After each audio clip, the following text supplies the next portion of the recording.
This is Kanzenshuu, the podcast, episode 509 for the week of February 25th, 2024.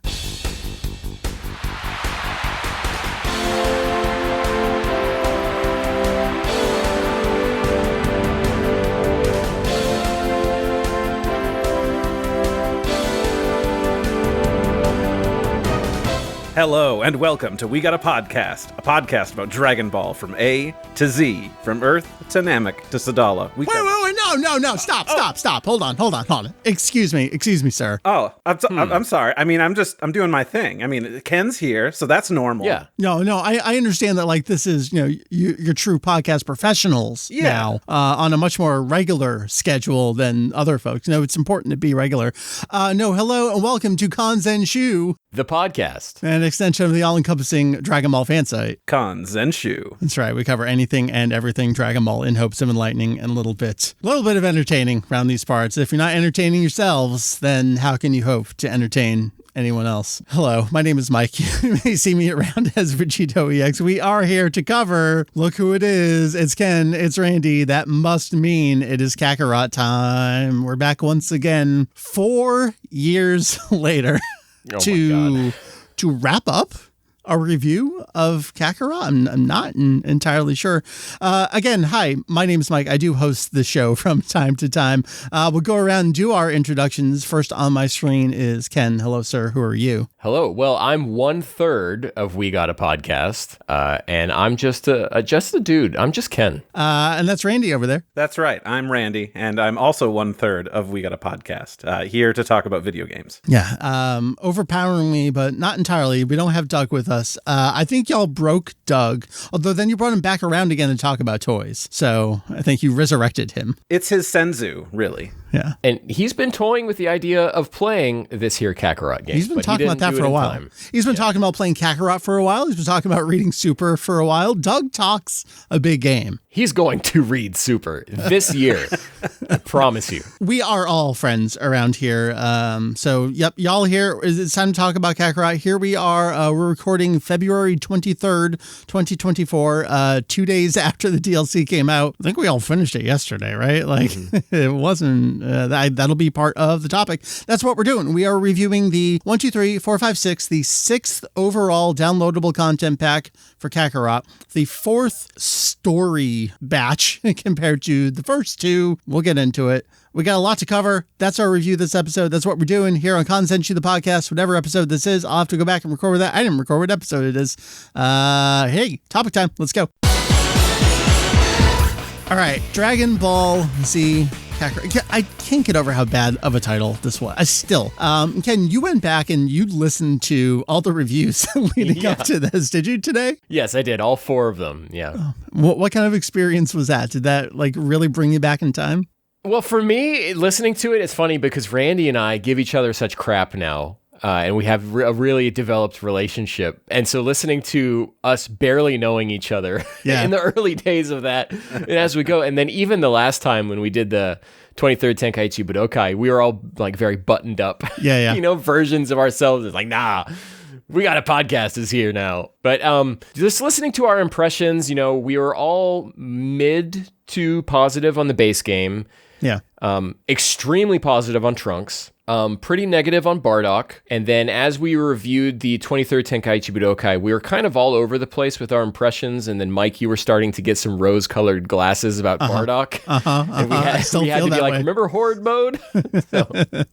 So it'll be interesting to see where we fall compared to everything that we've played up to this point. I did not go back and listen because I kind of remember that us talking about the way I felt about Bardock in retrospect. And I kind of didn't want to go back and listen to what we originally said at that time because I think it's better in my memory. This one may end up being better in my memory too. Yep, here we are. It's the Oob DLC. We're wrapping up the story of Goku. At some points the story of Gohan, but we're kind of back around to the story of Goku. Sometimes Bardock, sometimes Trunks, sometimes Gohan, sometimes Vegeta.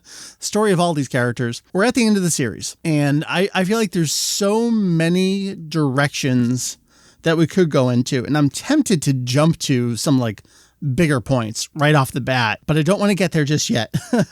I want to talk about the flow of the DLC a little bit. I think it's important to say that for this one, maybe even more so than some of the others, we're going to have to spoil the entirety of what this DLC contains. Similar to prior packs, there's kind of like the main thing, then credits roll, then you get the post game. And they're basically equal in content. At least it was for me. It was about 2.5 hours of starting it to complete, or like credits, I guess you would say. And then I had about another 2.5 hours after that of doing all the sub stories. I didn't do a whole lot of grinding out more super attacks or getting levels higher up. For the last sub story, I was actually below level of what it suggested, but I didn't have trouble at all completing it. It was just, you have enough heal aids and other stuff. You can kind of power through that. But I think that was kind of interesting considering, we'll get to that. So again, we're going to spoil the entirety of all the content in here. Just be aware of that. You may think it's Goku and Oob and they fly off. That's it.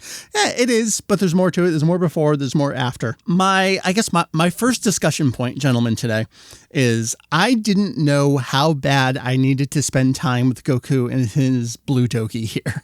It was just an absolute delight. It doesn't feel weird at all. It just feels like, I'm end of Z Goku. It's here. Yeah, I'm here. I'm hanging out with Pan. It's great. Yeah, whenever it kicked me back to the main title menu, when I finished playing or started up again, seeing him in the orange, I'm like, that's wrong. Yeah, for sure. I'd love to jump in here because, Randy, I have a question for you. Ooh. Oh, okay. So you've been very vocal about how unhappy you are with Bamco and the PC port of this game. And so, Randy, I have a question for you. I wasn't even going to talk about it this time. Did Randy send an email to Bamco this time? That's what I would like to know, because you have done it the past 2 times to no avail. And so, Randy, give us a PC port update. Sure. So, as you may know, if you've been listening to all these episodes, we had a big PS5, Xbox Series X patch for Kakarot, where we got 60 FPS, we got screen space reflections, we got new foliage and things like that. And unfortunately, PC version, you already had 60 FPS. That's not unfortunate, but it did have it. All the other stuff, they never did it. And I emailed them every single time asking, hey, you guys emailed them every day. Every day. First thing in the morning, I email Bamco. And that's just how it's been doing for the last year and a half. This time, you know what, fellas, I'm a broken man, and I did not send them anything. And I had a little bit of hope that when they'd updated, I'm like, is there going to be any different? It's not at all. So if you really are excited for reflections and more foliage, sorry, don't play it on PC. But there are other reasons to get it on PC. But you're missing out on the flower patch near Goku's home. It's a good flower patch, man. Well, guess I'm going to spend $60 more on this game just so I can play it on another platform for flowers. Thanks, guys. It is regularly $15 now. I considered buying it digitally so I didn't have to keep putting in my PS4 disc into the PS5 just to have it there. God. And then it keeps loading up the PS4 icon. And I'm like, I've told you I don't want this icon on my screen. I had that problem with, I told y'all recently I was playing Alan Wake Remastered, and no matter how many times I deleted it or tried to get rid of it, it kept copying and installing the PS4 version alongside the PS5 version. Like, why are you this way? Stop doing this. Kakarot, thankfully, hasn't done it. Let's start the flow, as I mentioned, of this DLC. We actually start in the base game. Yeah. Super sour point to start off this DLC. Well, we got to remind people of who Boo is, because maybe you played this base game back in 2020. It's been 4 years. You don't interact with Dragon Ball otherwise. You're like, I got to know who Boo is for the importance of this DLC to matter. All right. I'm of 2 minds about this. And what we're talking about is it actually has you play at least a portion of the fight against little chibi Pure Boo here as like the introduction here. You think back to the 23rd Budokai DLC. What we loved about it was kind of a surprise, not a surprise. They spoil it in marketing materials kind of right before it came out. The spoilers, if you haven't played it. You fight Demon King Piccolo as the intro to that DLC bag. It was a very cool way to kind of like win you back into the fighting style, and especially over there where it is ground-based as opposed to flying through the air like the normal stuff. So I understand why they would come into this and they want to start it off kind of like strong with a bang with, all right, let's just get you into the fight. Let's get you fighting these characters with these characters again. It just doesn't work for me, though. I don't know what it was. I wasn't expecting it to get control. I was expecting just, and that was his fight against Boo. And here we are 10 years later. But no, you got to fight it. I'm not sure why I didn't like it, though. Does anyone have a better feeling on that? It's an annoying fight. Yeah. It's obnoxious. You keep getting turned into candy, then Boo splits himself up. So as I went through and I grinded up my Goku to level 190, I think, before I just gave up the ghost on the game. Yeah. And to do that, you have to do that Boo fight a few times. Then you have to do the Frieza Cell Boo, in succession fight. And every time the Boo fight starts and I hit him with the Genki Dama, because I'm just throwing out Genki Damas like it's going out of business, And every time he'll do so much damage, and then Boo will go into a little cutscene and negate my attack, and I've just spent all that ki, and a super annoying fight. Yeah, I would feel the same way as a person who, in the hour and a half before we sat down to do this, I did sit and grind up to, I think, level 187, and doing that Kid Boo fight. It's not hard. It's, it just takes a little bit. It's more obnoxious than anything else. That's true. This is more of a kind of a question for y'all. This DLC different from any of the others, where for the most part, you're either new characters or in the case of the 23rd, you're a prior version of the same character. So it wouldn't make sense to carry over your levels. This carries over your Goku from the base game, right? Or no? Or do you start at a new base level in this? Yeah, you start at level 100. Oh, okay. Because when I finished the base game, I didn't really go out of my way to do anything. I didn't grind out like the, what were they? Like the extra villainous things in the sky or whatever to then get up to do... Spoilers, the super bosses that if you haven't played, I guess I won't say who they are. Maybe you can figure it out though. The expanded canon. So I wasn't actually sure if it was pulling in my Goku from like the end of the game, but okay. So it's not. That sort of makes sense, but sort of doesn't at the same time too. Cause I feel like that would be the one opportunity that would make sense. But I guess they kind of want to get everyone on an equal footing. And like, even if you haven't finished the game, you can jump in here. You can just select stuff from the add-ons menu and kind of play them. So, okay. Like a game balance sort of thing, So they've made the enemies are going to be so strong. You don't want to have your character that you've pumped Goku up to, I don't remember what the original, max base, max level of the base game was, and just stomp everything. So it's treating Goku as if he is a new character, like when we started with Trunks or Bardock. Yeah, okay. And that's kind of my problem with this DLC from the get-go, is that this felt, and I'm going to mean this in a positive and a negative way, this should have been in the base game. Yeah, I agree entirely. Yeah, because it flows so naturally, because they literally do start you with the end of the base game here to transfer into this. And I don't want to say we know about the development of the game, because we don't really know about it, but from all the early promotional stuff we saw with the game, where it was like, they weren't really showing anything beyond the Frieza arc. And then considering what kind of stuff, and Ken, you would have listened to our review more recently than anyone else. So there was some other stuff in the later arcs that they either skipped over. I guess there's like a notable fight that people didn't get that they wanted. Was it like Second Form Cell? Yeah, Trunks versus Cell doesn't happen. Oh, Trunks versus Cell. Okay. Vegeta's Final Flash isn't in there. A lot of big iconic moments in that arc just don't happen. Okay. So, I mean, it still felt content complete, but there were certainly those kinds of moments. But yeah, this is, considering we start pre-Raditz, it really would have made sense to have the entirety here and go all the way to the end. But considering what maybe we've seen with the development of the game. Okay. All right. So we've barely gotten into it. We get through the fight with Boo, and then we kind of, we're thrown back into the open world of, the end of the game. Post game, we know that Goku is aware of this guy out there that he wants to fight. And we kind of get some preliminary setup before we go off to the tournament. We get some of those big scene highlights where we get everyone kind of starting to meet up together again. We get the 5-year line. Randy's got a finger up. Yeah. Well, I just didn't want to interrupt you. No, it's fine. It's a good way to do it when we have visuals. I just want to bring up that Goku learns about the 28th Budokai watching a segment on TV with Mr. Satan. Yes. Goku's TV is a 16:9 TV. Yeah, okay, I thought about that too. Yeah. Okay, good. I'm not the only one. When we later on for a sub-story, we go see Roshi, I'm like, I got to go check out his TV. And it is still 4:3. So I'm like, okay, the old man didn't upgrade. But at some point, Goku went into the future. Bulma made 16:9 TVs. So. There were widescreen CRTs. So, I mean, Oh, true. It was a thing early on. But does Goku and Chi-Chi seem like the type of people that are like, I gotta go get that. I don't like the letterboxing. No, but Gohan seems like a tech nerd, so he probably would have gotten them for the family. Gohan comes over, he turns off motion blurring. Yeah, you know it. So Good boy. when this DLC starts up and you go on a little fishing adventure with Pawn. Yes. And I don't know how good your memories are, but it's mirroring the beginning of the base game. It is, yeah, with yeah. Gohan. Mm-hmm. It's kind of like the first thing you do. He plops on his little tail. I really wanted to snap a screenshot, like right there with blue Dogi Goku with the tail. I'm like, there's our GT Goku. He's here. We got him. And quickly gone. I know it's not a real tail. It's a fake tail, but it was here and gone. Then we just kind of get going. I think there might have been some shorter stories early on. I'm kind of already forgetting what some of them were. They flew by. There are two.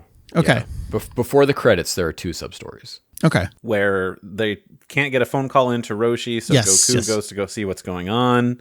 And there's someone who is doing some sort of interference with the special radio wave telephone, which is kind of calling out why he could like call Bulma on Namek like with a regular phone. I know, writing some like tech lore into that. And is that character's the doctor from the Bardock special, right? He definitely looks like it. Might be a palette swap. Didn't he even say something like "you look like" or "you remind me of" something like that? So I don't know if that was supposed to be a nod.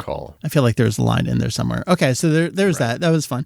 Another thing that was confusing me is going back to is this my Goku from the base game? When I got into this, I'm like, oh, am I just in the base game and any sub-story I pick up might be a sub-story from the base game? But no, everything here is like totally segmented, right? There's nothing that was kind of crossing over from the original. Okay, so then we did get another, I don't remember where in the flow this was, but we got an appearance from Ken, your favorite boy.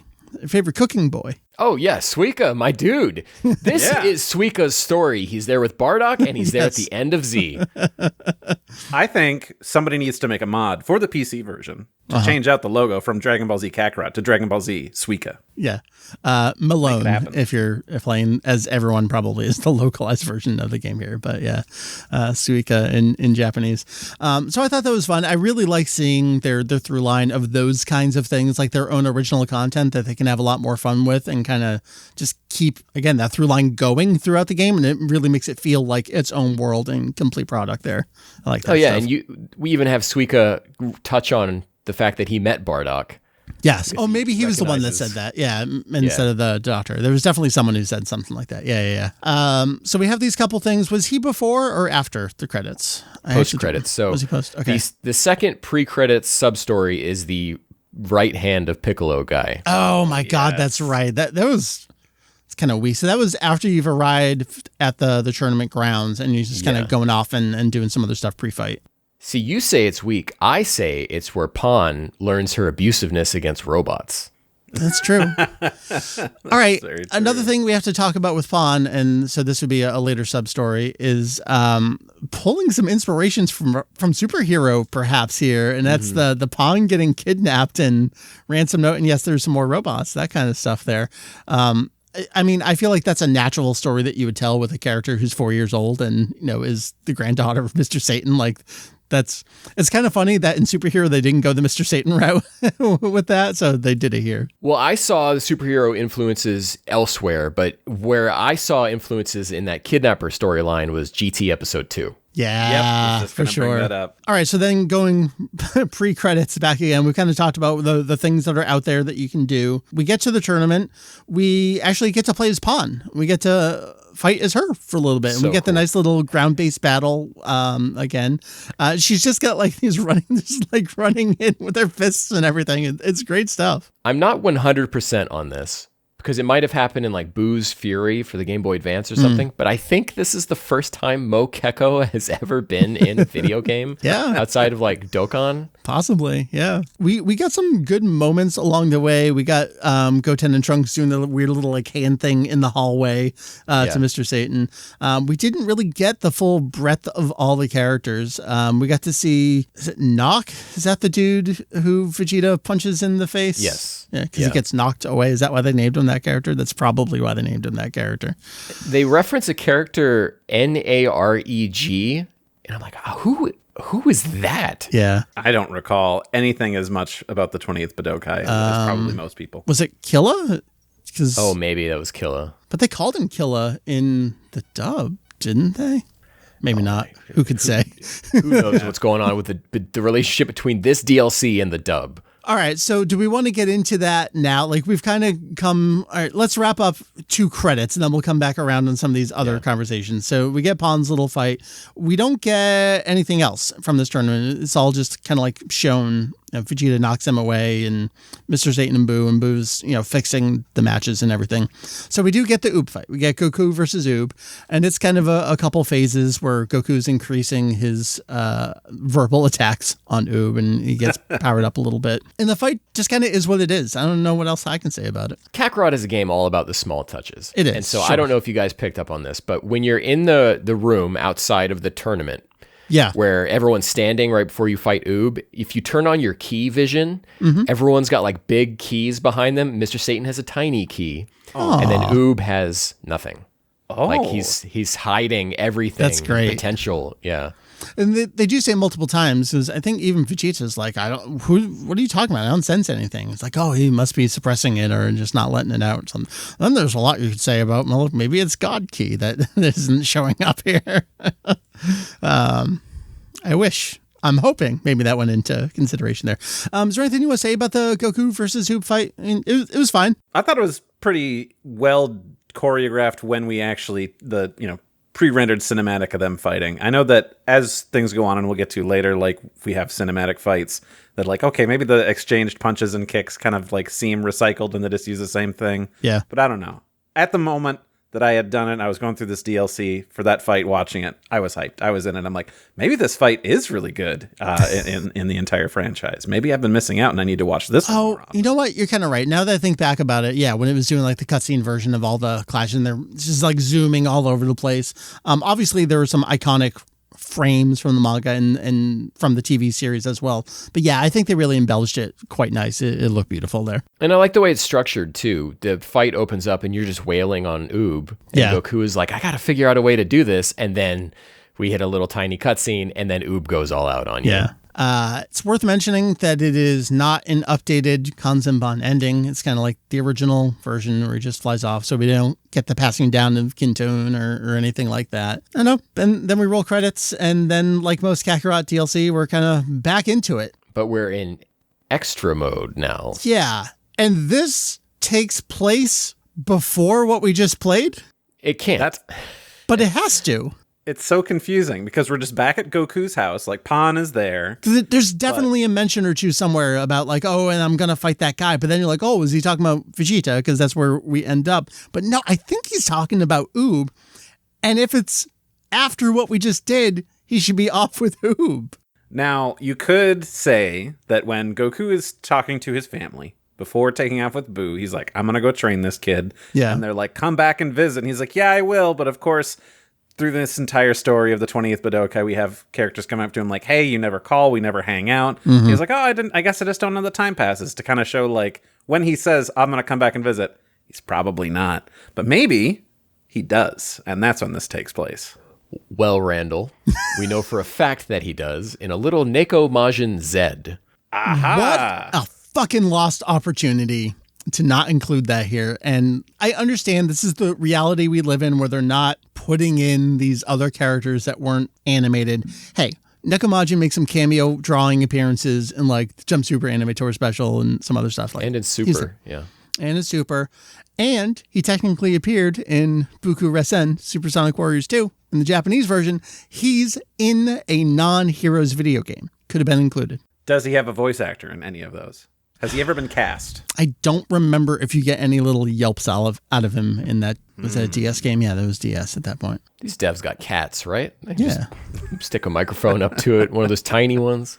But I agree. I think that would have been, I would have loved to have seen it, but I think it provides such a perfect world building opportunity, but also an excuse for Goku to not be here, but still be involved with everyone and not confuse me so much about when the hell this is taking place. Was that even a question for y'all, or is it just me being weird? Okay, Randy's shaking his head. Yeah, and I'm of the same mind as Randy, where this is just one of those times Goku came back to visit. Yeah. Okay. It's the only time that it really fits. I mean, because, yeah, I think that it is during that point where he just comes back to visit. Otherwise, yeah, when would it happen? Because then he sees Vegeta again if it's like the next day they do the tournament. Like, oh, hey, we had that huge fight yesterday. Remember that? That was rad. Anyway, Right. I'm going to go hang out with this kid now. It literally shook the earth. Right. And is this supposed to be a Dragon Ball Online reference, I assume, of like this is Toriyama's vision for this is how they go out just with each other? Well, so this is interesting because we've done DLC doing Beerus and Whis and Resurrection F. All right. Where we've shown... This is the conundrum. Yeah. It's these because characters have other transformations. we're so slavish to the expanded canonical Z. And so Battle of Gods and Resurrection F kind of like fly in by the seat of their pants by being Z-titled movies. And we know where in the timeline all this takes place. And those have to be, well, no, those are not necessarily. When do those movies take place? No, hold on. I'm blanking on the timeline here. They're in between as well, right? They're in between Defeat of Boo and 28th Budokai. So Yes. they should have perhaps not taken place yet, depending on where you slot in this DLC. Am I getting that right? Okay, timeline. Okay. Boo, 774. Yeah, I got it. Battle of Gods, 778. Right. Resurrection F, 779. Right. 28 Tenkaichi Budokai, 784. Right. So Battle of Gods and Resurrection F should have taken place. Yes, By the time correct. this DLC happens. Right. Okay. And in this order, because base game does not have this whole thing. So we get to do Right. everything that happens in between this time skip leading up to now. Right. Okay. So that is the conundrum here where we get to the end. And again, spoilers. It's kind of like last big fight is Goku versus Vegeta, and specifically Super Saiyan 3 Goku versus Super Saiyan 2 Vegeta, when we're all thinking like they should just be at minimum blue going against each other. But again, slavish to original serialization concepts. I don't know. Like you kind of can't win, I guess, without introducing Super, so to speak. And that's going to be for a future season. That would be, its own separate game. You could probably do that entire thing. So would we be doing another season? I just feel that this DLC, this is the end of season 2. This is the bookend for the whole thing, man. It feels like it's the end with Goku and Vegeta fighting. Although, I think, what was it, last time we had Pilaf and gang being like, oh, he was a kid again. We could take him out.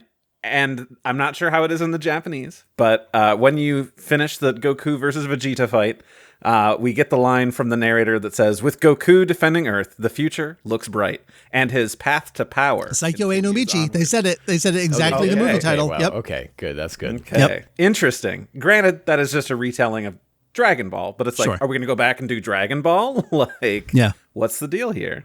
Yeah, that was one of those things. I stood up and pointed at the screen. And I did the meme.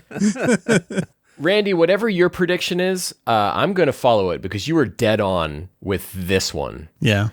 At the end of the last one, we were talking about what would we expect from this one. And we joked about like, oh, well, maybe we'll go to Nekomajin or whatever. And then Randy, you were like, no, it's going to end with Goku and Vegeta finally getting that fight that Vegeta wanted. Is that what he said? Yes. Whoa. Yeah.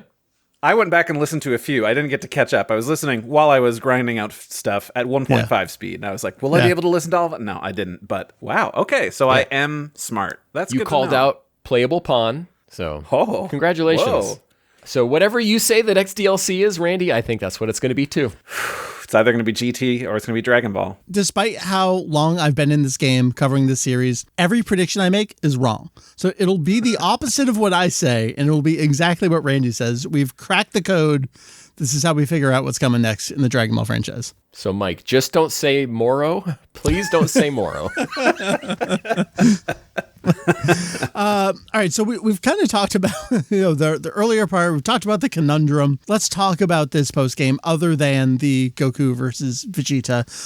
Ken, I don't know if we talked about this in prior episodes, but I feel like there's a lot of Yakuza-ification of video games lately. Just probably because since Kakarot came out, I've played, 12 of these games. Yeah, you're attuned to it. Just the flow of the sub-stories and like little jingles completing them.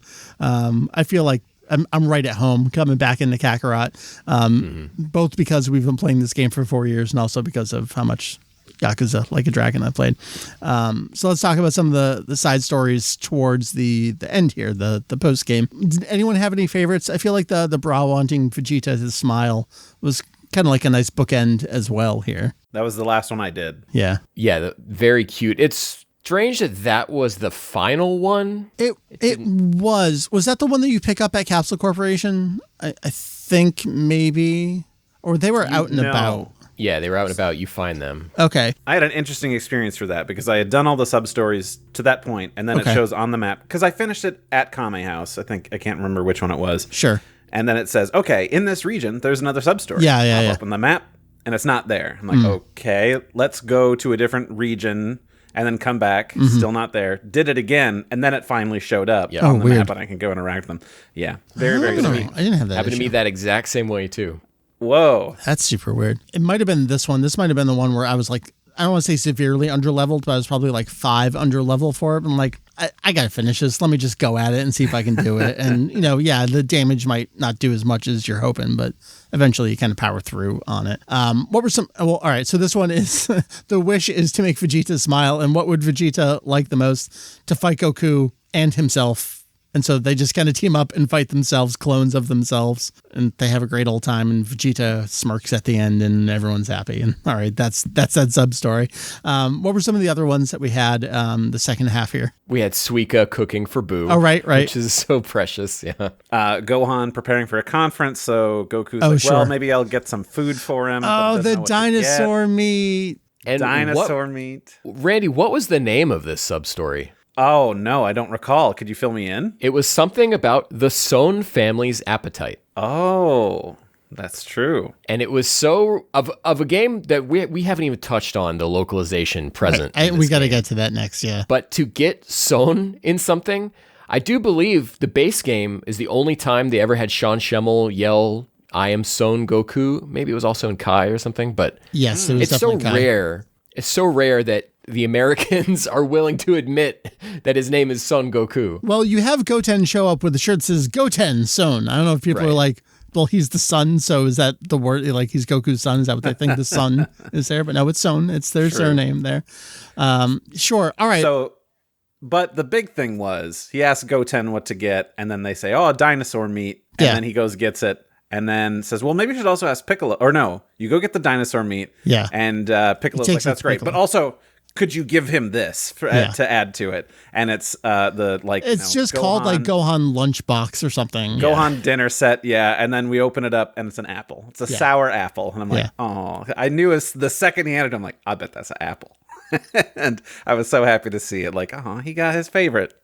And then, of course, to be humorous, right afterwards, they eat a big meal. Chi-Chi is like, oh, by the way, we went ahead and we made this big meal for you because, you're probably hungry. Yeah. Even though you're stuffed now. Good times. There is no shortage of brilliant writing in this DLC. Definitely. There's the whole part where Goku has to go tell Roshi about the tournament. Chi-Chi laments that Goku forgot to tell him about Gohan's birth. Yes. Which is why it's a surprise at the beginning of Z. There's the whole bit about Goku bringing up, I wonder what happened to Jackie Chun. And Roshi being like, oh, I'm sure he's fine. Still doesn't know. This man is like 50 and still has not put 2 and 2 together. Like, these two dudes are the same guy.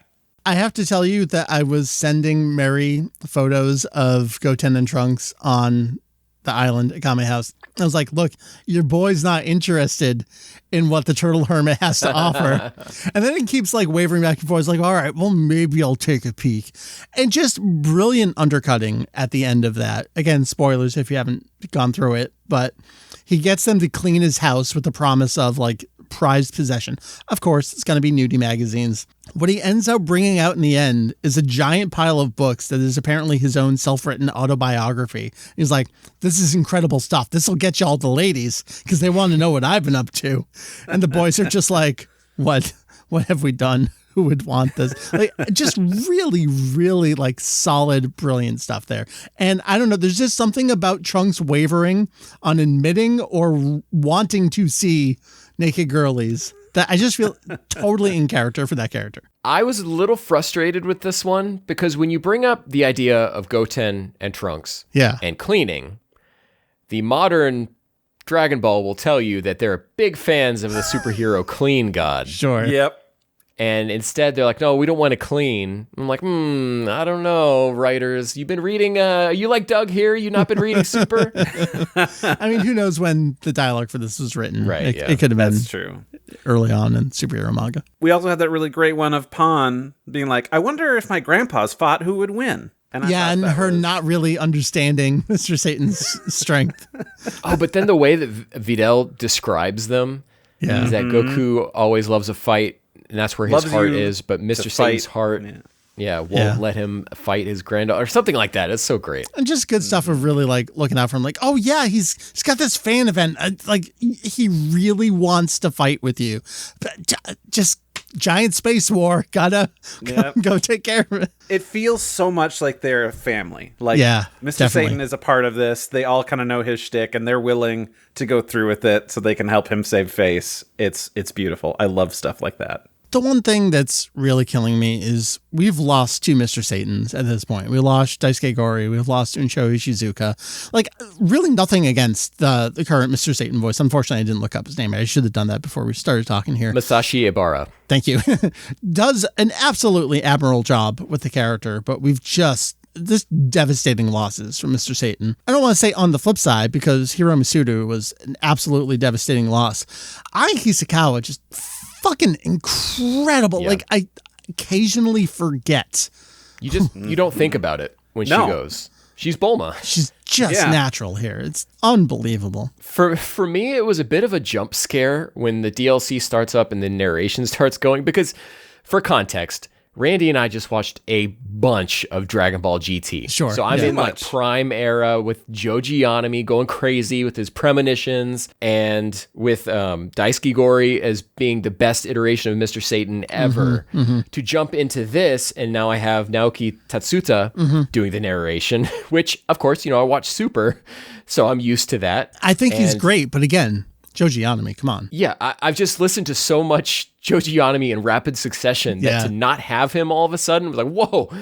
And then when, like you're saying, when Ibara starts talking and not to have Daisuke Gori, it was like, what is this voice coming out of this character right now? He's just not deep enough. There's like a real overbearing quality to Daisuke Gori, and this guy's much softer. That's also a softer version of the character. Yeah. There's something that just comes from the gut of Gori's voice. It just like explodes out of him in a very natural and caring way that just can't be replicated. I mean, that's why he was the legend that he was, for sure. Speaking of legends, while we're on this, Masako Nozawa is getting a little rough with her performance. I was not going to say that. I was going to say Nozawa was incredible. I was going to say Horikawa sounded really off. Yes, he sounded bored. Yeah. I put my first note in my entire notes was like, oh man, is Masako Nozawa losing it here? But I had to put myself back like, okay, where am I coming from here? I just watched GT very recently where I'm hearing a lot of young Goku. So I'm thinking, you know what? Maybe it's just that I'm not used to adult Goku anymore. And then after just a few more moments in it, I was like totally out of my head. Like, nope, she's got it. No I didn't have that here. at all. But every time Horikawa spoke, I was just like, this dude, he's somewhere else. I don't know what's up. So with Nozawa and Horikawa specifically, it felt like the gain on their microphones was way too high. Oh, okay. It felt like they were coming in really hot when no one else was. And so I wonder if they were like in the same recording session together and then something was wrong with the tech and then they came in after that and fixed it. Huh. All right. Yeah, they could have been dealing with tech issues and like, all right, we've been here for 2 hours longer than we wanted to be. Let's just get through We can't afford these guys for this long. But and I'd be remiss not to mention, we all overwhelmingly praised all the performances in the 23rd Tenkaichi Budokai DLC that we just did. But there were parts where I felt like Nozawa's Gohan was unrecognizable. I didn't have that. In this. It was, something was off with with her. But again, like Randy's saying, we did just watch a lot of GT, so maybe I'm coming off of that. Yeah. All right. I kind of want to walk on eggshells a little bit here at the start of this part of the conversation, and that's localization. There's a lot going on in the realm of localization chat these days. And I think if you're a longtime listener, visitor of Kanzenshuu, you know where we're coming from. There was a really, really funny thing in our patron chat recently. Someone was sharing some comment from someone that was like, well, no one complained about Dragon Ball's localization back in the day because everyone was kids and they didn't know better. They're like, excuse me. Like, I'm over here like screaming from the rooftop since 1998. Like, DBZ Uncensored was the template for a lot of fandoms.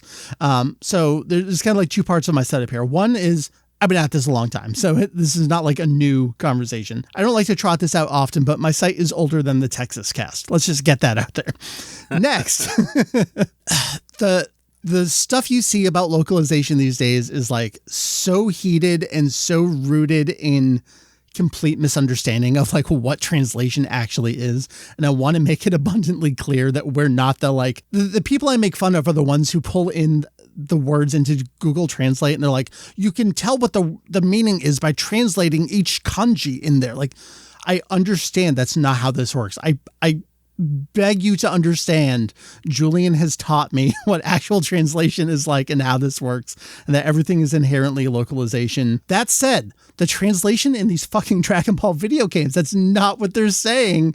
It's I think someone brought this up in response to a tweet of yours. You were having a conversation where it's like, they can't decide if they want this to be Kai caliber or like 2001 caliber Dragon Ball dub. It's so frustrating. As a longtime fan of this franchise. And some of it has to be very accurate. Like I talked about before how in the Z Encyclopedia, some of those entries on the attacks and stuff is straight from the guidebooks. So I know someone there knows what they're doing. And it has to be someone else coming in and saying like, no, let's have Bulma say, hay is for horses, Trunks. Yeah. And some of this is just literally pulled from the original Z dub, right? We think, at least none of us are gonna go check that out. But which is this has to be new, because I feel like, I mean, obviously you have changes that you make along the way when you were localizing a thing, but it seems like I've seen more talk of this DLC specifically being like, oh, that's just a line from the dub. That's just a line from the dub. Like, I don't think that was happening as much in the old stuff. So again, I listened to all of our reviews of these Kakarot episodes. So if someone is listening being like, oh, but they talked about this, I've got you covered. We talked about last time with Shen to Hero. And Crane Hermit to Master Shen. So we know those happened last time as well, but this time it's like a whole next level. I mean, they named this DLC Goku's Next Journey, which is the dub title for the final episode of Dragon Ball Z. So that's kind of where you're going. To be clear, in Japanese, it's also like, and so 10 years later, that is the chapter title from the manga. Like, that's what they're doing here. So they're doing a localization of the title, which I understand. That makes sense. But the lengths that they seem to have gone to for some of the dialogue changes is just like, and it's like, it's not everything. It's not everything. There's a lot of stuff that's totally fine. Like, that's what they say. I really want to be clear. This is not just like, I took a semester of Japanese and I think I know what they're saying. Like, no, it's literally just entirely made up dialogue. And it's so frustrating to read it alongside what we know is happening here. But that's just how it be sometimes, you know? I get, what do you do about it? You know, you can make a stink about it. Yeah. I'm going to email Bamco every morning for the next year. Spoiler alert, Ken, it's not going to help. So the Yakuza games, these latest ones that have had a dub in them, I just put 113 hours into Infinite Wealth, and I'll say that at some points that game feels like it has dub titles. You know, I played in Japanese. However, it does not. Those games have two separate subtitle tracks. One for when you're playing in English to reflect the English, and then one that is a little bit different, but not so different. That is for the Japanese audio to reflect that to a greater degree. And I just wish these games had it. I have no animosity towards people who adore the dub. Like, I tweeted this earlier today. It's like, hey, I love that for you, right? You know, that you enjoy that this is the version you like. I have no problem with that. I have a problem when it's affecting me trying to enjoy the series in my way. Yeah. Yeah, we can't get an accurate translation because of what you have. Like, that's a weird way to put it, but it is true.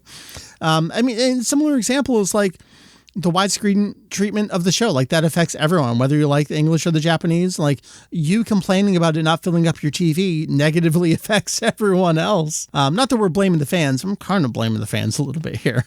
I'll take it a little further than Ken. I will blame the fans. There we go. I'm trying to bring them in, and you keep pushing them away. At least here we get flying technique instead of bukujutsu. So shouts out this game. Sure. Best localization ever. All right. I think we've hit on pretty much everything here. We got a couple things to do. We can just do like overall thoughts on it, and then we definitely got to rank all of them now that we've hit this point. Is there anything else we want to say about this as a whole? I spent roughly 5.5, maybe 6 hours with it in total. There's more I could have done. There was a lot of go do the advanced version of these fights, like Goku's mental training. Did we mention this about where you fight Frieza, then Cell, then Boo, kind of rapid succession? Super Chapter 1, anyone? I definitely got vibes on that. Yeah, it really feels like they're trying to pull as much as they can without actually doing it here. So I loved all those little nods. There's more you could have done. The sub stories, once you complete them, that's kind of it. And then, the world is just there to grind out more super attacks and stuff. I mean, I think the treatment of Pawn was absolutely perfect. Yeah. She doesn't do or say very much in the original series. Yeah. But when you take in what we know of her from both GT and Superhero, I think they use those as influence to fill in the blanks for her. Yeah. Yeah. The whole thing with her and Piccolo. She never says one word to Piccolo in Dragon Ball, the manga, Z, or GT. Yep. So your only inspiration there is Superhero. Right. And so her relationship with Piccolo is kind of mirrored in this game as well. And then just taking so much of like the relationship between her and Mr. Satan from GT. So there's so much that they drew from other sources to inform for their interpretation of Pawn here. Yeah. Inform that. I think there were a couple of things that I wanted to bring up. One is, I think a thing that I have highlighted before when we've talked about it is that I feel that the combat needs another mechanic or something to add some more depth to make it a bit more exciting. And I was very surprised there was a new move you unlock as you're playing through this called Dragon Flash, where you can be in the middle of a combo, hit it, and you'll teleport behind them. Or if you're far away, you can teleport behind them and continue to fight them. You can continue a combo. You can combo into it. And I felt like, okay, that added a layer of depth or more options that made it exciting, especially for enemies that throw like huge death balls at you before it's like, okay, I'll just dash out of the way. But this like, okay, I'll wait until you've thrown it far enough and teleport behind them and start beating the snot out of them. Made it very fun. If I saw the prompt correctly, it was, after you beat the game, like, okay, you can unlock all these new moves. You can also now unlock these moves in the base game. Yes. And it did increase the level cap to like 250 to 300 or something crazy like that. So Right. So adding new stuff to the base game in that way that isn't just the story things and these new sub-stories that enrich that experience, I think that's, huge thumbs up. I really like that. Yeah. I think this DLC would be like 10 out of 10 if it were the base game. Yeah. Mm-hmm. Yeah. I also wanted to point out that we only added 3 new music tracks for this DLC. Previous ones were like 7, maybe a little bit more. So I felt like that was kind of a letdown. Did we get any new mini games or anything like that? I don't think we did. No, but no horde mode. So, hey, we're doing good. Was the beam clashes that you can do during combat, was that something new to this? Yeah, was that new? I actually couldn't remember if that was in the base game. I never triggered one. Okay. Really? I didn't trigger one until today. Yeah, I had like 3, I think, while I was playing this. And I didn't remember them from previous, but it may be like Ken where you just never got them. I think it was in the trailer for this DLC, and I think that it would have been there if they're highlighting a new thing. So interesting. It's like, okay. That's in. That's cool. Disappointing to see in the encyclopedia that Pawn is located under the miscellaneous category. She's not there with the science. She's not there with the rest of the Son family. Or I'm like, really? Miscellaneous? Okay, fine. So. Oh, a quick timeline note here. Goku knows who Bra is. I forgot to mention this. But he hasn't seen Bulma in 5 years. I saw someone on the forum that was trying to justify, like, well, if you round up some numbers here and there, like, it kind of works. Like, but it doesn't. You just have to accept it here. They sent him a postcard. Yeah, maybe. Or Bulma hasn't seen him in 5 years, but Vegeta has, and he brings Bra along. Oh, maybe. Oh, man, you convinced me. So there it is. He's a good dad. But then does Bulma say, we haven't seen you in 5 years? Or is it I? That's true. Yeah. I don't know it's exactly. up for localization interpretation. It is. Hashtag localization. All right, let's rank them. Just the 4, I guess. Well, Trunks, that's at the top. Yeah. Yep. Maybe the 23rd is the next one? I feel like I'm going to fight y'all on this. I would say, so for me, Trunks, 28, 23, Bardock. I probably say the same thing.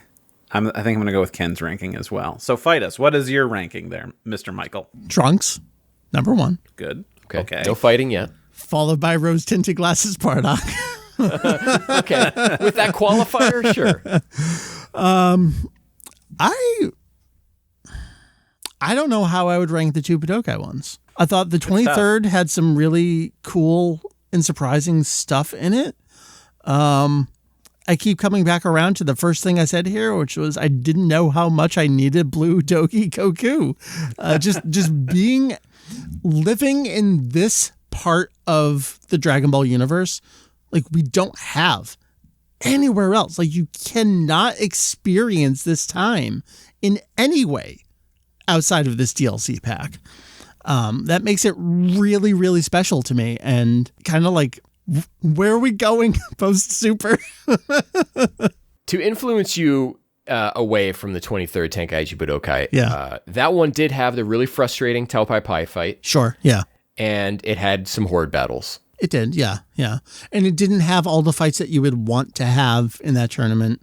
Right. I feel like some of the other DLC packs have had better sub-stories, but I like the ones that were in this one. So I think I'm going to go Trunks, Bardock, 28-23, but it's really kind of a toss-up around there. Yeah. The tournament ones can be kind of similar, even I though like them. I like them a lot. Yeah. Mm-hmm. Yeah.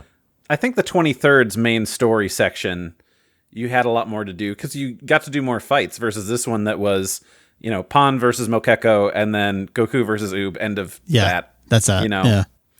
Right. You got that flashback Tenshinhan fight in the 23rd. Mm-hmm. You got the Goku versus Piccolo Daimao stuff. Yeah. I would think I would put 23 over 28, even though I do like the post credits Goku versus Vegeta stuff. I got pretty hyped for that. I thought that was a great fight. I mean, loved it's every moment of just that. Blatant fan service. Like, hey, remember this? We're doing the poses. We're doing the exact same movements. Seeing, though, the Goku pose in the blue gi. Come on. Buddy, yeah. I took a screenshot. I'm like, I gotta have that one in 4K right now.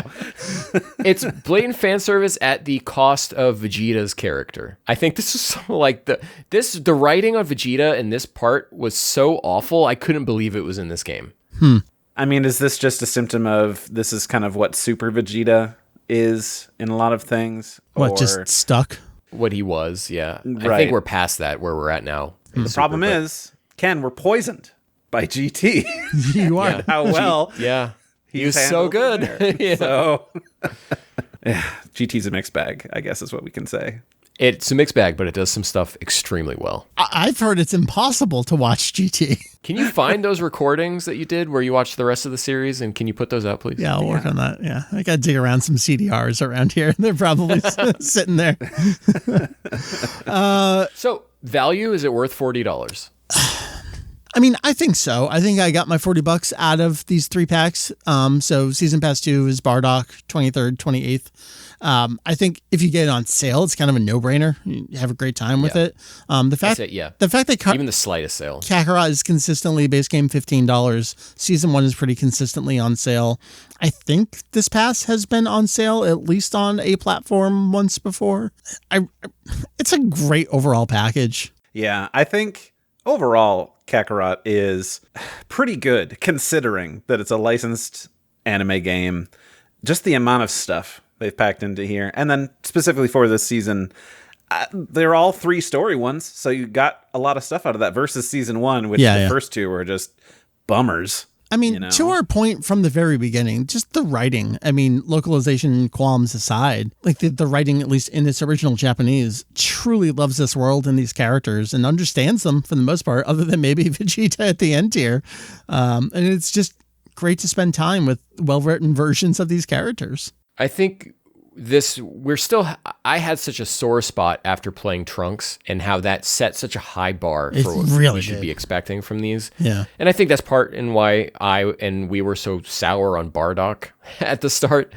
So going in, if you know that Trunks really is far and away the best piece of these DLCs, and to play that and not expect the other 3 to hit those same highs, then you're going to have a good time. So what's next? Are we done with DLC for Kakarot? Are we getting GT? Super? Let me check my crystal ball. Yeah, Randy, please. It's tough. I want to say we do actual Dragon Ball because we've got Pilaf saying, oh man, if he was a kid, we could beat him. And then we have the Path to Power mention, which is, of course, covering the early parts of Dragon Ball. We're going there. Or we'll do Kakarot 2. Even though we'd have to do all this all over again, and the times that it would take for the devs to do all that. I don't think that. Do you think they're not going to just fall into the trap of assuming Dragon Ball Sans Z doesn't sell? I don't know. I mean, we got the 23rd Budokai DLC, and that's not Z. So then what would they do? Would they not include that in whatever that next game is? Is that grandfathered into being Z? Because Goku is an adult. They do that. Or they just take that whole sale and they just put it back in. Just put it in. Yeah, exactly. And just nobody will ask questions. And then they also put the Oob stuff in there. Yeah, exactly. They'll do the definitive edition. And then by doing that, adding all the other stuff. I don't know. I think it'll be Dragon Ball. Or they say, that's enough Kakarot. See ya at Sparking Zero. Yeah, that's it. And then we'll support that for 8 years. Mm-hmm. Oh, I don't know if I want to live in that world. Too bad, Ken. It's gonna happen. I already told Mike I'm not reviewing Sparking Zero. I'll be there day 1. I'm buying whatever special edition I can. I love Sparking Meteor, so you bet that I'm going to be playing Sparking Zero. I'm a betting man. If you say it's happening, it's happening. So far, I've learned. I'm right. All right. I'm going to assume this wraps up Kakarot. I would be pleasantly surprised if there's anything. I don't know about pleasantly. I would be surprised if there was more to this game. We've kind of given our overall thoughts on all the DLC packs, the game, base game, plus everything as a whole, what we think might be on the future horizon. I guess one last question there is that if CyberConnect doesn't do, the original Dragon Ball, doesn't do Super, what would be next for a non-fighting Dragon Ball video game? This really filled that necessary void spot for 4 years here. Finally gonna get Dragon Kart. Yeah, let's get it. That could happen. Side-scrolling brawler, I don't know. Like, what else could they do that we haven't seen before? I don't know. Yeah, they reinvigorated the fighting scene with fighters. Maybe we can bring back the belt brawlers. Or, I don't know, we get, what was it? Attack of the Saiyans 2, Yeah, we're finally going to get that. That's what we've been asking for. I want to do a quick go around. We've talked a lot about video games here. I know on this other show, which by the way, I can listen to again, which is very exciting. So I did listen to the toy episode. We got a podcast. These folks are on putting out episodes every couple of weeks. I remember those days like they were 15 years ago. Just because we've been talking about video games, kind of want to go around and just get a vibe for what is everyone playing right now, because it really kind of like sets the stage for everything that's going on. I know what we're all going to be playing exactly a week from today, and that is Rebirth. Oh, yeah. Yes, absolutely. Actually, when we finish this, I'm going to go play the demo. So, all right. There you go. Let me start with you. As my fellow Yakuza fan, you were in before I was. You just said how many? 113 hours in? 113 hours, and that was to Platinum. Unbelievable. Platinum Infinite Wealth. Yeah. First Yakuza I ever Platinum. No Mahjong required. So yeah, you can do it. It's great. Yeah, absolutely love that world. Love those characters. Good stuff. I know you were very nice in not ranking it when Doug asked you point blank how you thought about it, so I appreciate that. We'll have that discussion at a future date. Yeah, that'll be on my my spring plate, I think. So Ken, besides the world of Kiryu and Cloud, what else is like video game landscape for you right now? Nothing. Yeah. I'm not like Randy. I'm not playing 17 video games at the same time. Like, I try to go from one to one, but I never beat God of War Ragnarok. I still haven't played Spider-Man 2, so there's a lot to get to. This rest of this year, as far as big releases go, is going to be pretty much a desert. Yeah, I'm excited. So, and that includes maybe Sandland. Hey. So I'm going to fill in with some stuff I haven't played throughout the rest of the year. That's true. That game's out in 2 months. Randy, can you list the 17 games that you're actively playing? I can probably do a few. All right, everybody start counting. Right. So first up, Persona 3 Reload. Yep. It's currently August, so I'm getting places. Baldur's Gate 3, I'm in Act 3. That's going all right. I randomly started playing Forza Horizon 5 again, like yesterday. That's what I'm talking about. Good stuff. Let's see, what else? I want to shout up a game, Buck Up and Drive. It's a very interesting cel-shaded race, like arcade racing game where you drift, but then also you do quarter circle attacks to hit other cars and cops off the road. Excuse me? What? Yeah, Buck Up and Drive. You have my attention. Exactly. It's on Steam. It's very cheap. It's like $4. It's very fun. Also, one of the best things, I have to spoil an achievement for you. So it's cel shaded. You're in a white car drifting around, hitting things. If you go into the menu, go to sound, and then turn off BGM, you unlock an achievement that says you're going to play some Eurobeat, aren't you? So Incredible.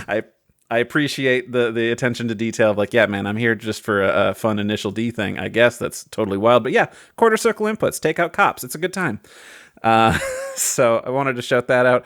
I know that's not 17, but I'll get there. I'll do more. It's a good 4. Thanks. Those are like actively playing right now kind of things. We'll see how far I play for more Forza Horizon 5. I mean, I upgraded a graphics card out in the living room, so I'm like, let's try something with, frame gen and ray tracing. So let's just do that. I'm like, oh man, this game is gorgeous. Oh man, this game is fun. So, nice. We'll see how it goes. That game was gorgeous on a 1X. It's true. That's true. This game is just gorgeous overall, but you do it at 4K. I'm playing at like 100 frames per second. Oh man. At everything extreme turned up. Nice. It's a sight to see. All right. So then, is it me? It's you. I wrapped up Kiryu Gaiden, so that was great. So I got myself caught up for the first time, and then I said, unlike Ken, I don't have the time to put into Infinite Wealth ahead of FF7. I know that needs to be the thing that I do. I think I mentioned this earlier. I'm at 2001-ish in reading through all of Stephen King. I'm at Dreamcatcher right now. I'm about to wrap that up. So Alan Wake was like right up my alley. I figured I'm finally going to get back to playing that. So I did play through all of Alan Wake Remastered. I have the one last DLC to do in that. And so then in my future Horizons will of course be, I got to do Control and then I got to do Alan Wake 2. So those will be, Ken, in the desert later this year is what I'll do. So in the meantime, going to do Quantum Break? I thought about that. I don't know. How long is it? I don't think it's very long. You can just check howtobeat.com, or howlongtobeat.com. Yeah. But I don't think it's very long, and it's pretty fun. And there's references in Alan Wake too, so like you got that. I might as well, yeah. So I figured that I got all this other stuff going on in the meantime. There's no way that I can play a huge game ahead of FF7. So when did FF7 come out? 1997. So I was 15. How old? Can we do math here? Well, I would have been 9, so I was 15 when FF7 came out, so I was like perfect age for that. I bought my PSP to play Crisis Core. Evan Children was a religious experience in my life. So Remake was something else, and Rebirth is going to be like don't talk to me kind of gaming experience. So I didn't want anything in my way ahead of that. So I've been doing a lot of fan translations of games. I didn't mention it here. Boku no Natsu Yasumi 2 was another religious experience playing that game. easily top 10 game of all time. Check out Hilltop's translation of that game. Just blew me the fuck away. So then I wrapped that up. I'm like, oh, let me dip into some other fan translations. Tengai Makyo Ziren. Did I get that title right? On PC Engine CD. I put like, I don't know, 15 hours into that. And then I got to like, all right, you've defeated one of the 14 people. I'm like, I don't have this in me. It was like the first big budget CD RPG. And it starts off with like one of the Muten Roshi voices, like is the first thing you hear. And like, oh, this is my jam. Like, the production values are one thing, but the underlying gameplay is just like, yep, it's just your single character and sword attack and heal. And like, that's it. I don't have this in me. Contrary to my reputation, I don't beat every single game that I play. And I've been empowered. See, I've been empowered by this new thing to say when I'm playing a game. Yeah. And it's just say, yeah, I get it. I'm good. Yeah. You get so far. Okay. And you're like, okay. That's what I did. That's what I did in this one. I dropped it. Exactly. It was fine. So now I'm back in the Yakuza universe. I am playing the first Kudohyo, the spin-off Like a Dragon on PSP with the absolutely worst main character in the history of video games. But I'm also like 12 hours into it. I might as well just see it through to the end. Unsho Ishizuka. I got there. Third time's a charm, is the character in that game. So, that helps. That's Mr. Satan number 2, right? Yeah. Yeah, Mr. Satan number 2. So far, I've come across 2 characters that I know, and the rest are all awful. I hate every single other character. But I think I said this in Discord the other day, even bad Yakuza is still Yakuza. I'm going to wrap that up ahead of Rebirth. Okay, appropriate. You'll learn a lot going into Rebirth that way. Yeah. It's true. Can I make one gripe? You can. Is that, so I kind of came late to Final Fantasy XIV, and I've played it here and there. You have my attention once again.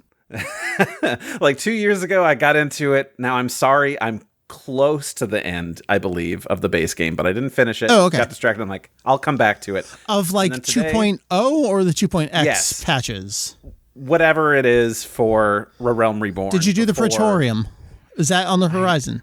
It's been 2 years. I don't remember. All right. Anyway, continue. But the point is, 7 Rebirth is coming up. And then my husband comes in tonight and he's like, I have bad news for you. So next week, starting on Thursday, they're bringing back the Final Fantasy 15 event where you can get the flying they are. as a mount. And I'm like, no, I'm busy. And he's like, oh, you have to beat the base game too. And I'm like, now I can't start 14 again, get through the base game just to do this event to get the regalia. Why would they do that?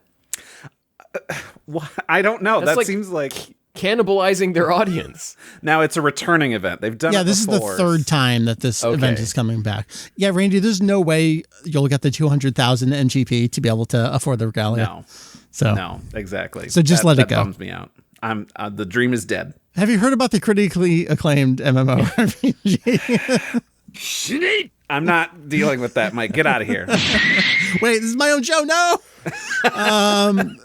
Thank you, Randy. Thank you, Ken. I have a wonderful time chatting with y'all. Hopefully we'll chat again tomorrow night. By the time you hear this episode, we will have already played Mario Kart again, but you can check us out most Saturday nights at my Twitch channel, twitch.tv/FujitoEX. You can hear more from these folks. You can also hear more from these folks at We Got a Podcast.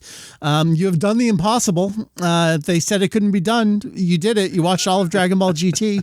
I am once again listening to full episodes after only listening to the first 5 minutes of any given episode, so it's wonderful. Your most recent episode was talking about Dragon Ball toys.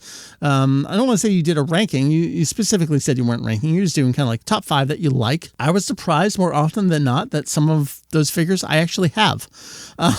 Looking over the side, I've got the Goku and the Luffy outfit changes. Those are wonderful figures. I was glad to hear those pop up. Good episode, guys. Good stuff. Thanks. But do you have the Unify Ultimate Evolution Saiyan Vegeta? No, I don't. Is that the one with the Ozaru top that you can switch out? Oh, I actually don't remember if we have the Super Battle Collection 00. Mary was really the Super Battle Collection collector. in this household.